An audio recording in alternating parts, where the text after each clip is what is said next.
সেই বুখারীতে এসেছে আল্লাহ তাআলা কিয়ামতের দিন সাইয়েদনা নূহ আলাইহিস সালামকে বলবেন, নূহ তুমি কি দাওয়াত পৌঁছিয়েছো তোমার উম্মতের কাছে? নূহ আলাইহিস সালাম বলবেন, হ্যাঁ আমি পৌঁছিয়েছি। এবার নূহের উম্মতকে আল্লাহ জিজ্ঞেস করবেন, এ নূহের উম্মতেরা, তোমাদের নবী নূহ কি দাওয়াত পৌঁছিয়েছে? নূহের উম্মত বলবে, না আল্লাহ, আমাদের কাছে কোনো সতর্ককারী আসে নাই, কোনো নবী টবি আসে নাই, কোনো দাওয়াতও আমরা পাই নাই, আপনারাও চিনি নাই, জান্নাতও চিনি নাই, জাহান্নামও চিনি নাই। নূহ আলাইহিস সালাম বিপদে পড়ে যাবেন। তখন আল্লাহ বলবেন, নূহ তুমি বললা পৌঁছিয়েছো, তোমার উম্মত বলে কিছু পায় নাই। নূহ তোমার কি কোনো সাক্ষী আছে?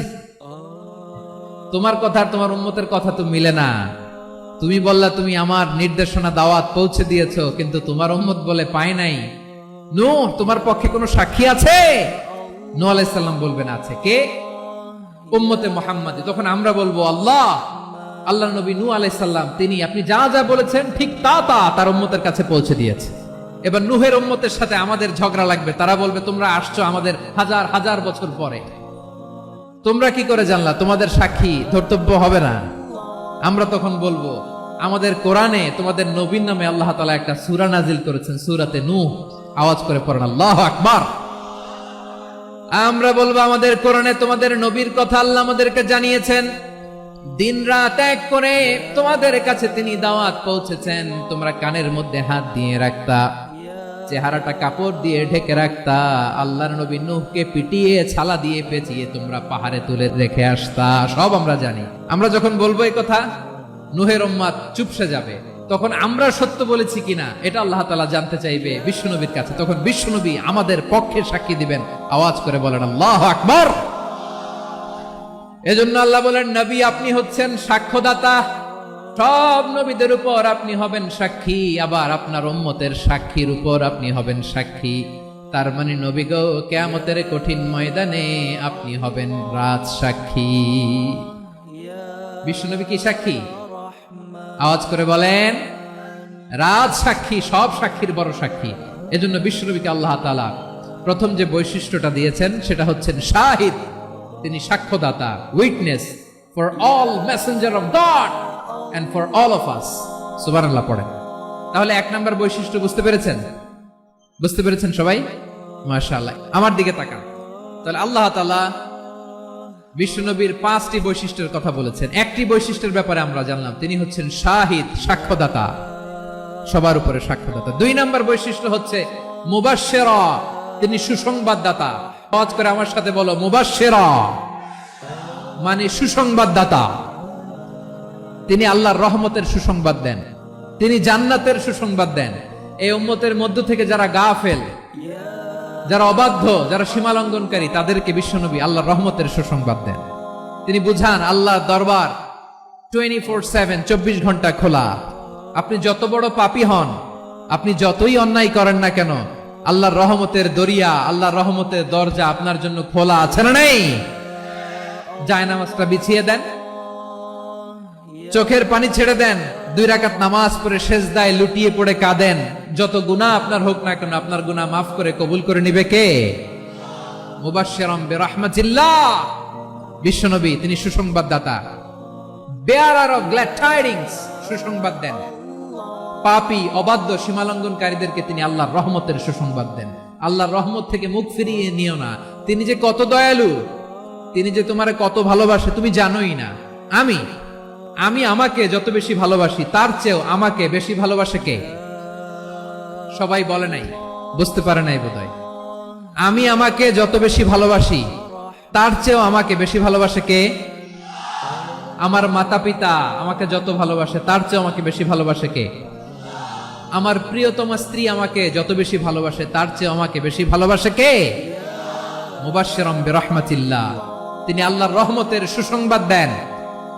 আল্লাহর রহমতের শেষ নাই, আল্লাহর ভালোবাসার শেষ নাই। ও মুবাশশিরাম বিল জান্নাহ, তিনি জান্নাতের সুসংবাদ দেন। এই উম্মতের মধ্য থেকে যারা আল্লাহওয়ালা, যারা প্র্যাকটিসিং, যারা ঈমানদার, তাদেরকে বিশ্বনবী জান্নাতের সুসংবাদ দেন। আওয়াজ করে পড়েন সুবহানাল্লাহ।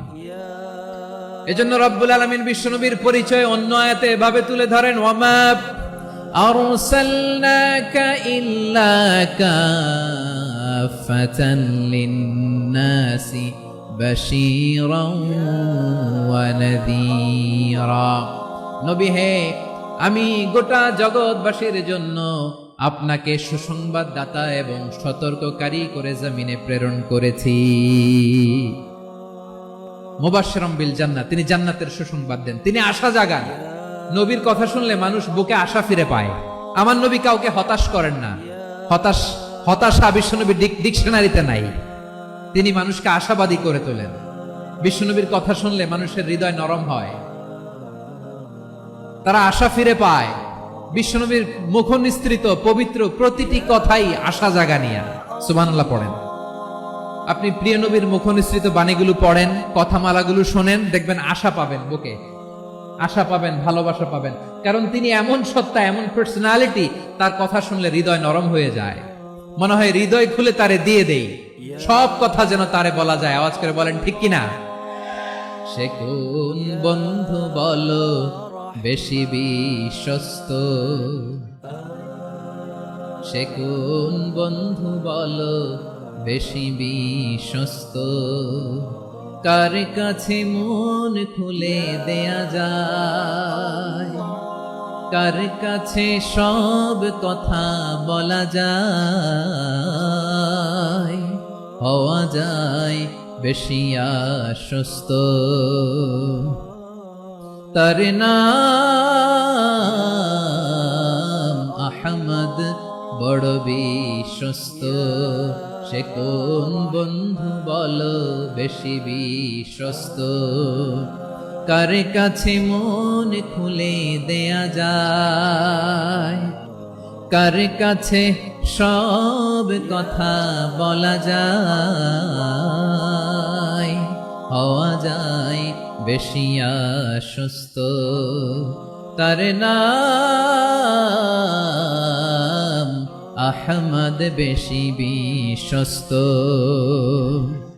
যে জন কখনো ব্যথা দিতে জানে না, যে জনকে বলি মুছে দেহি বেদনা, যে জন কখনো ব্যথা দিতে জানে না, যে জনকে বলি মুছে দেহি বেদনা, হৃদয়ের হাহাকার কবুল করে নিতে আর কারে বুক এত প্রশস্ত।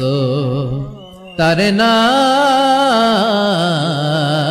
আহমদ, বেশি বিশ্বস্ত। আমি তো বাংলাদেশের অলমোস্ট অধিকাংশ জেলায় গিয়েছি। এমসি কলেজের ময়দানের মতো মাঠ আমার চোখে আর পড়ে নাই বাংলাদেশ।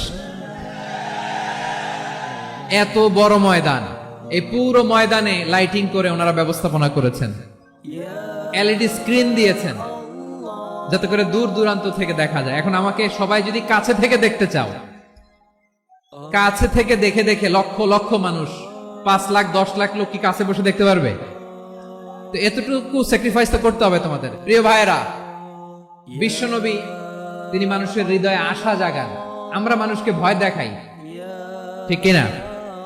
আমরা ইসলামকে এমন কঠিন ভাবে উপস্থাপন করি, মানুষ ভয় পেয়ে যায়। বিশ্বনবী মানুষকে ভয় দেখাতেন না, তিনি আশা দিতেন, ভরসা দিতেন। কানা রাসূলুল্লাহ সাল্লাল্লাহু আলাইহি ওয়াসাল্লাম ইযা বাআসা আহাদান মিন আসহাবিহি ফি আমরিহি কানা ইয়াকুল বাশিরু ওয়ালা তুনাফিরু, ইয়াসসিরু ওয়ালা তুআসসিরু। কাউকে কোনো দায়িত্ব দিয়ে পাঠালে সাহাবাদেরকে তিনি বলে দিতেন প্রত্যেককে যে বাশিরু ওয়ালা তুনাফিরু, মানুষকে সুসংবাদ দিও, দিন থেকে ভাগিও না। সহজভাবে ইসলামকে উপস্থাপন করো, ইসলামের শিক্ষাটাকে জটিল করে উপস্থাপন করো না। সুবহানাল্লাহ, কত চমৎকার, কত সুন্দর আমাদের ধর্ম। তিনি বলেছেন সহজ করো, কঠিন করো না, সুসংবাদ দাও, মানুষকে দিন থেকে ভাগিও না। সুবহানাল্লাহ বলেন।